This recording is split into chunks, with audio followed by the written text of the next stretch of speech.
Hey guys, Mustached Tom here to review the movie Arcadian. As you can clearly see, this movie features some good old-fashioned Nicolas Cage. Now, I did not see any trailers for this movie, but I happened to come across it, and it happens to fall under the horror genre. And, if you're at all familiar with my channel, I've covered quite a number of horror-related movies among other genres, but horror seems to be one that is quite consistent on being on the lower rung of movies, so my expectations were a bit already, swayed, as it were. So this movie follows, we'll call him the father for the movie's sake, because I don't remember his character's name. So, good old dad here has to take care of his two sons, siblings, Jacob and Thomas, as we live in a post-apocalyptic-esque type world where it would seem like these monster-like beings seem to attack during the night. And it seems like the rest of the world seems to be virtually non-existent. Or, varying and lacking of that. At any rate, we see him early on with them as babies, but most of the story does take place with them several years later, as you see them in the poster, being slightly older here. So, they have different interest. Jacob seems more reserved in staying around, while Thomas, on the other hand, seems more willing to head out to this other area where this other family happens to live, because there's a female that he is attracted to very clearly, and so on and so forth. You already get the gist of where that's going. At any rate, we see that they take time at night to board up to prevent these monster creatures to essentially enter in, and the daytime seems to be the best time to gear up, set up, and make sure that all supplies are taken care of. With that out of the way, it seems like more and more desperation is happening, while the two brothers are, again, going after different objectives. So, during one of their outings, Thomas is out, back at it again with his love interest. And on his way back, he trips and falls into this cave where a good chunk of these creatures tend to be. And this is the first time in the movie where we really get a good look at what these things actually are. And there are better or more consistent shots of them later on in the movie, at any rate. So these beings seem to have some odd functionalities, and I think that is the quote-unquote gimmick of this, is that these creatures do not behave in a humanoid fashion. For example, before attacking, they do some sort of bobblehead-like movement. It's even more extreme. And they can also extend their hands/fingernails to an extreme lengths. But it's relatively slow. We see that one of them try that on Jacob while he's watching over the house, for example. We see how just far their reach actually is, and how he already knew what the distance was, though I'm not sure how he would know that unless they got attacked before and knew the distance, but whatever.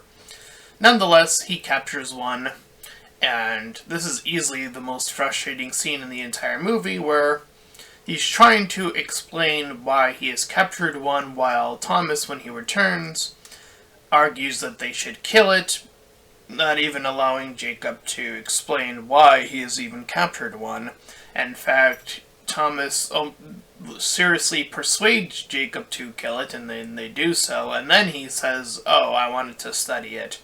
Like, why wouldn't you say that during your first attempt at explaining it, character? It's almost as if you didn't want that to be the end of the movie. Or, an excuse to have a few more conflicts, because if they had figured out how these creatures worked, well, I mean, that's essentially an ace in the hole, right? At any rate, so they're back to square one, essentially. And Thomas gets accosted while he's back out there at the other house by these other individuals who live there, who have no interest in him being there.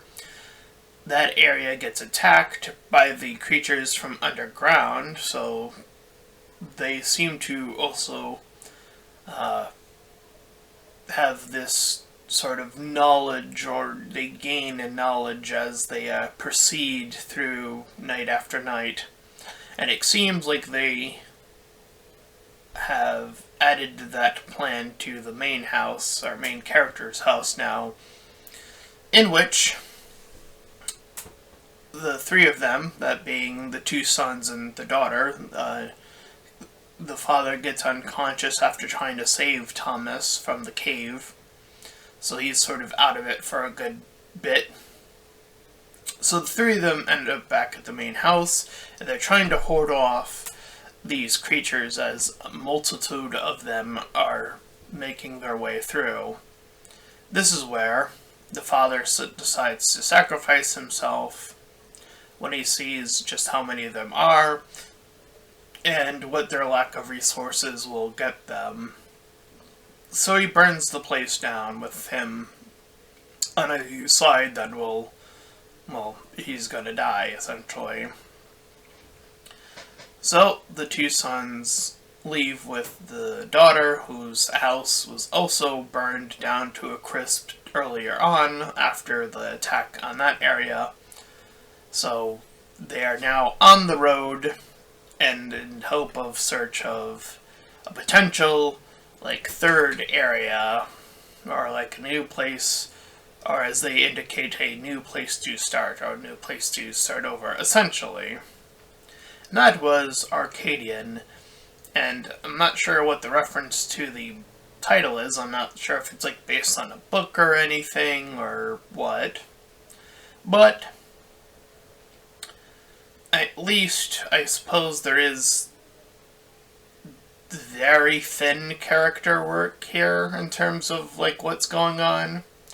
There are these slower scenes between Thomas and the girl where they have this little mini game where they talk about how they think the world ended because they've been a part of this apocalyptic world for so long that they don't even know what caused it, so they're trying to, you're using their imaginations to essentially think of what you could have caused the end of the world.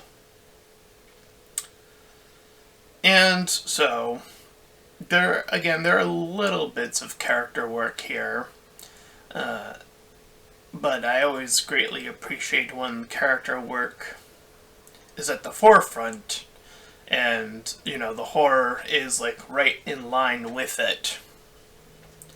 That is usually where the best horror movies shine, and where this falls a little bit on the short side for me. I do find the creatures fascinating, so I guess they pulled that off in terms of how they work and what makes them distinct from any other monster, creature, whatever.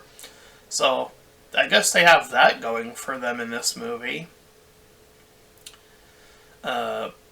And I'm pretty sure, since Nicolas Cage as an actor is sort of a meme actor at this point, I mean, it's sort of,